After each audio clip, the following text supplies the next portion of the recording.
All right, so good afternoon. This is a focus on Liberia. We here in the offices of Lofa County Senator, Senator Stevens Zargo. He's a Senate chairman on defense, security, intelligence, and veterans affairs, and also the co-chair on trade commerce at the ECOWAS region. Let me just say, Zargo. My name is Prince Moba. I'm here having this exclusive interview with you this afternoon. So welcome to Focus on Liberia. And Prince Moba, thank you very much for welcoming me. Okay. Let me also use the time to welcome you in my office. You are correct on my title, but also in kind of ECOWAS, I co-chair the Committee on Trade, Custom, and Free Movement. Sorry about that. I co-chair with the Ghanaian Member of Parliament. But again, like I said, thank you very much for welcoming me. I hope we can have a cordial interview. Thank you. So, maybe other people will like to know who is Senator Zargo. I mean, even Lofa do I know, but who is Senator Zargo for the benefit of the viewers? Again, like you already said, I am the Senator of Lofa County. If per our hierarchical structure, I'm the Senator of the first category.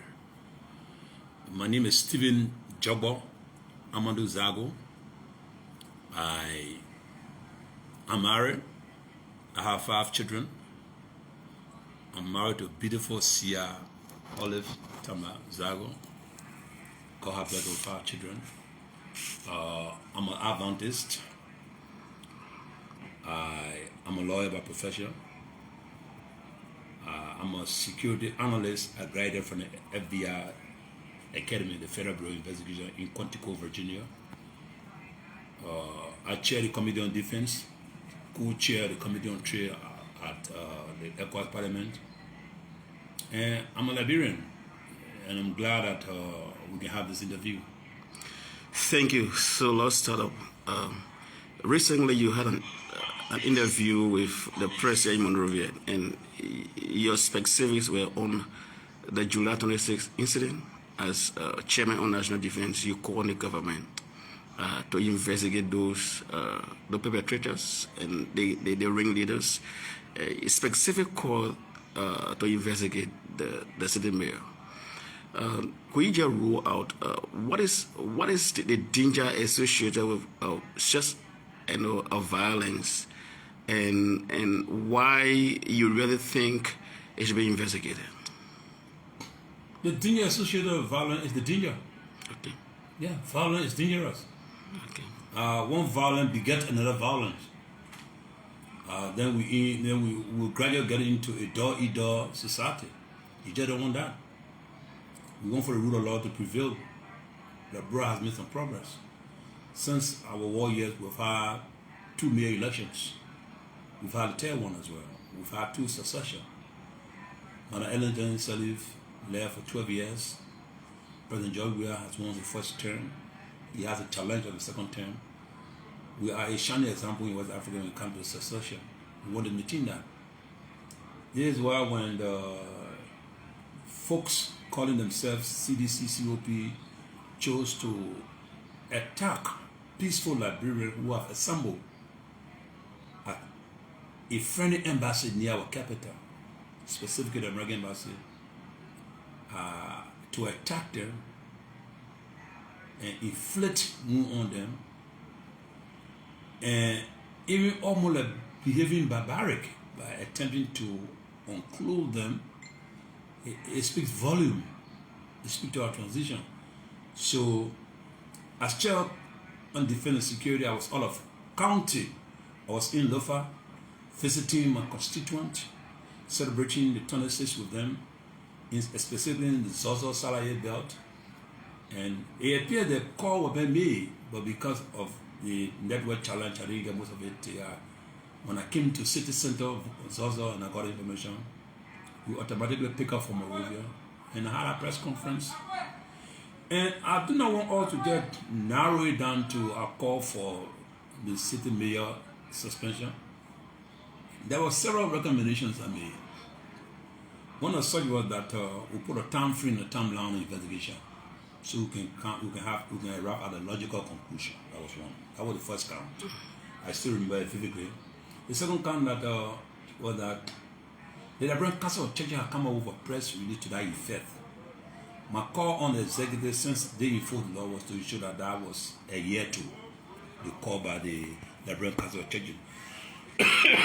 My third count was the call by the one UN house, the EU, the UN working together on one auspicious scheme of a press statement. My call was that we should adhere to that. Another call too was that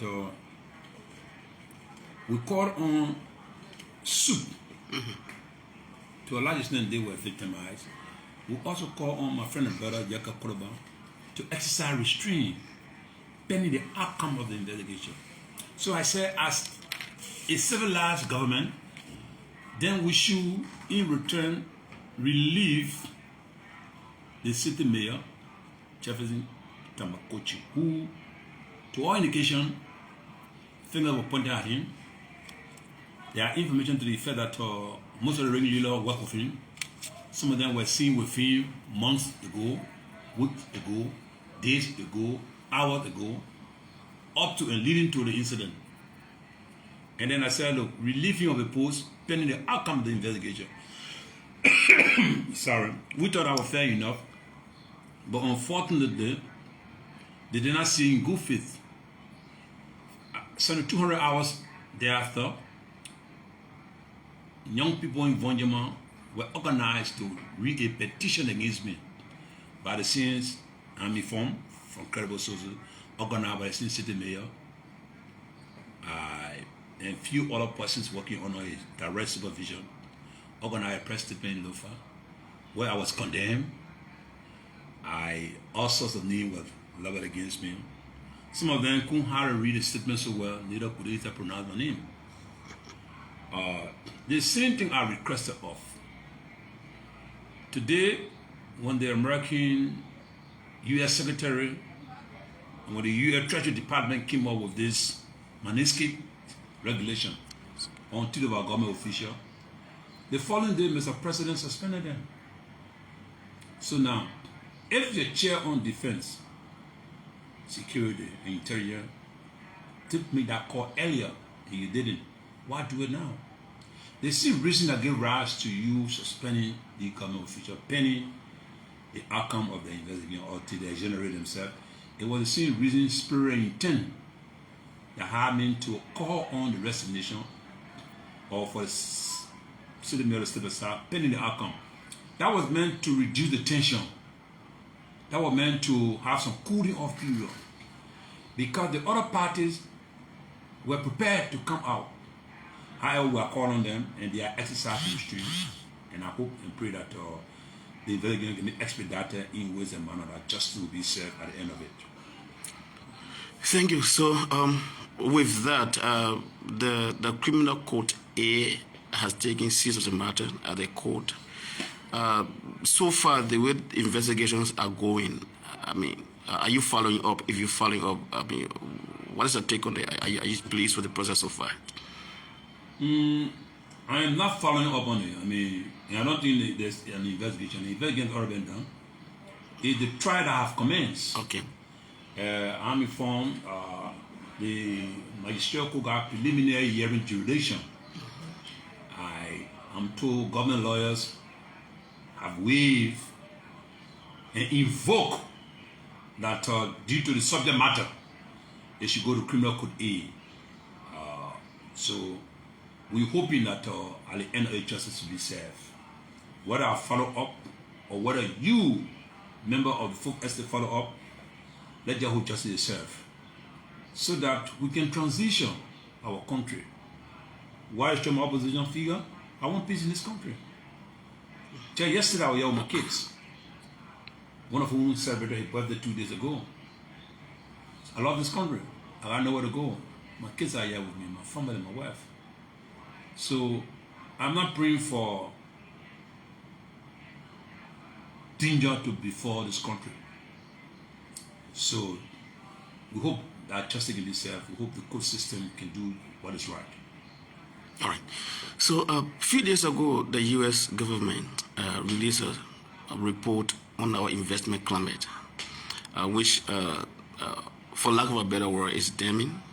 Where the investment climate, according to that report, is not friendly. Where the report states in some part that officials of government will influence investment decision, thereby driving investors away. It also talks about businesses that should be exclusively for Liberians, naming some like sand mining, block making, and so on. But they say it is not the case in Liberia.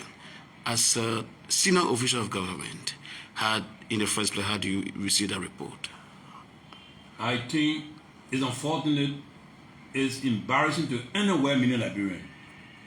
And you say, for lack of better word, this is the better word. It's the damning report. We doesn't speak well of us when it comes to our business climate, because our economy, to a large extent, depends on it. And if we can't create that enabling business environment, how do we take care of our constituency? How do we take care of our expenditure? How do we take care of the people, the basic needs, the hospitals, the road? You know about the Lofa road, the challenge. My chief officer is on the way to Lofa, he had to use a motorbike because it's not pliable. Maybe from Manga to Zozo at most, or Saturday, but beyond that it's unpliable. I'm told now to speak to people who are passing through Ganta, passing through Masanta, Serukuro Masanta, and going through Fonjima. It's so unfortunate. So it's a report that is damning, we all condemn it. And some of the allegations contained there are no strange news to us. You in this country, we know what's happening. And there's an adage in Liberia that says fish get rotting from the air. So if Mr. President was taking some decisive action, taking some stringent measure, it will serve as a deterrent. At times, offenses or crime, punishing the doer is not just the overarching reason for taking the action, but to serve as a deterrent so that others will not do likewise. So if Mr. President was taking some action, the LSC came out several report. The LSC indicted a lot of persons in Liberia. And there have been reported incidents of people transacting with the president's office. And I may find, to be honest, some of which the person in question, Magay, have reported that they were using studio names or using a name to perpetrate the kind of act. But the thing about it is that we need to be public about it and take some action. That we have not been doing. See what has happened now. To have the Magnitsky Act placed on the chief of officer to the president leaves a lot of questions than answer. It's an embarrassment to us as a country. And I think the executive need to go one step. And do we need to wait till a third-party government tell us what to do? There have been instances, there have been reports. The LCA came on several occasions, the Minister of Justice. Even the print and electronic media have raised the issue of corruption in government. I highlighted it. There were these South African investors. There was this lady, Makana, in the president's or in Magay's office. All those things. I'm told he had his own legal advisor, Archibald Bonado, to investigate. In some of those instances, seem to appear neutral. At least have a neutral body or a professional body to investigate. Now someone from within under your watch, under direct supervision. That didn't happen. So there were a lot of indicators. We didn't have to wait to be told. We needed to be whole and act. Some we didn't act. Now we are being pushed to the wall to act. And then it appeared a little bit belated. You think so? Why would you want to act until you're a sovereign nation? I mean, I would have acted in before anyone tell me to. Or I will not act because they have said it. I'll be frank. I will not act because they have said it. What do you make of the Treasury's Magnitsky Act indictment or sanction rather? On, but I spoke to you, what do I make of it? Yeah. I mean, it's sorry. I mean, it speaks volume of the country we run. It speaks to the kind of leadership we have. And I'm saying, I mean, if the chief of office staff is slapped with the Magnetic Act, with the Treasury Department regulation, I mean, it's nothing that people should be happy about. Do you think suspension is enough in cases like this? I'm saying On the- we have been on the fair part- enough. mhm, We on have the part of been the fair president. enough. We have been fair enough.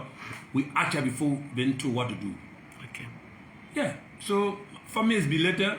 That action should have been done. I mean, long since there were a lot of indicators to tell that we're not proceeding well.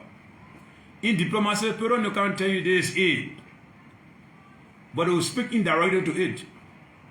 They say a hint or wise is what quite sufficient. What more you need to be told when they have been giving you information far ahead of time? They even invite you to Washington.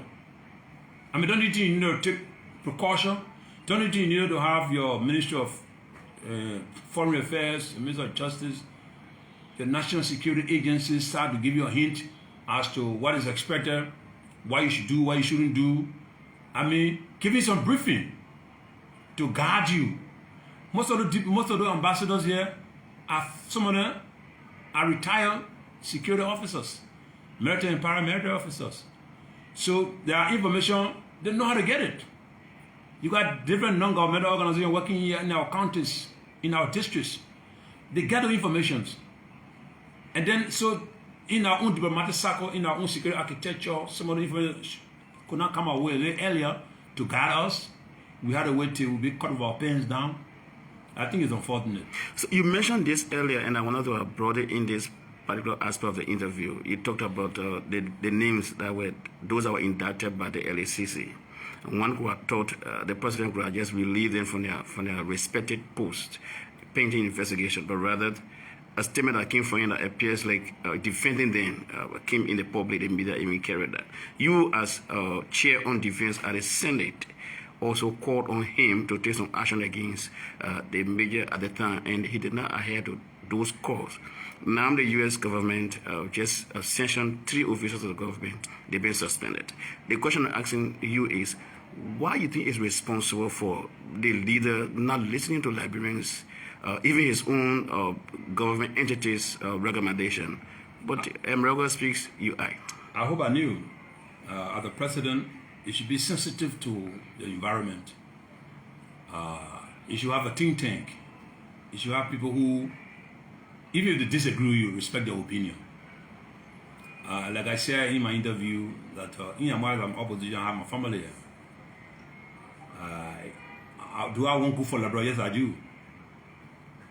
Do I speak to the power? Yes, I do. Do I force Mr. President to do what I say? No, I don't force him. But one thing I say or forever hold my peace. Thank God I have said it. Okay. And he didn't listen. See what we find ourselves. Senator Zargo, what do you envisage ahead of the elections months? Because we few months of election now. With those news coming from our partner, especially the U.S., I mean, sanctioning some of our top officials of government, very influential too. Can we say that our relationship with Embargo has collapsed? No. I mean, Embargo love Liberia. They don't a lot of This government. No, before you say Liberia, Embargo love Liberia. And they've done a lot here. Government come, government go. The way government conduct themselves, there's an adage in Liberia say the way you make out your bed is that how you lie on it. So the way Ellen Johnson will approach the government in the foreign relations is different from how George Weah is. He's in charge. He's the commander-in-chief. He may not all be right. You need to open up and listen. I heard some people say, oh, the opposition is so happy. The opposition created it. No, the opposition did not. I mean, you inflicted harm on yourself. No one did it. No one did it. You don't need a third party to tell you this. To whom much is given, much is expected.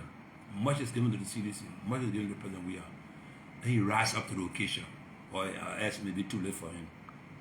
Finally, let me take you to the sub-region a little bit as per your portfolio. The ECOWAS region, you're there, and then you chair on defense at the Senate. Recently, we followed the incident in Sierra Leone, our neighbor, just next door neighbor.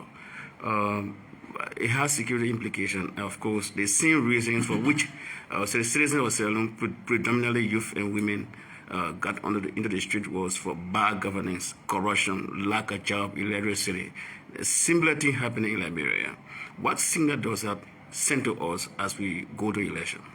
They say when your neighbor house is on fire, get prepared. It's about close to neighbor. There's too much similarity between Liberia and Sierra Leone. Cultural similarity, traditional similarity, or politics. The same people. It's only the political divide. It's only the political divide that got us to where we are. We call one country Sierra Leone, one country Liberia. Before those European or the American political divide, as highlighted by Rennie in your book, How You Honor Develop Africa, we were called the We World Coast. One country, one group of people. So I think we should learn lessons from it. The similarity are too much. Our governance and insensitivity. And we all not just, I'm not a doomsayer. If things are not working well, let the people know. But when you start to work well, let them know. Let them benefit. So when things are well and they benefit, things are not too well, they will tighten the back and get ready for the difficulty that lies ahead. But whether it's good or bad, they don't know the difference, it's not a way to proceed. So I would think that we should learn a lesson and put our house in order, especially as we go toward 2023. Or else the president and the government should be willing and prepared to kiss leadership goodbye. You think so? Yes, I do. Finally, as we take leave for you.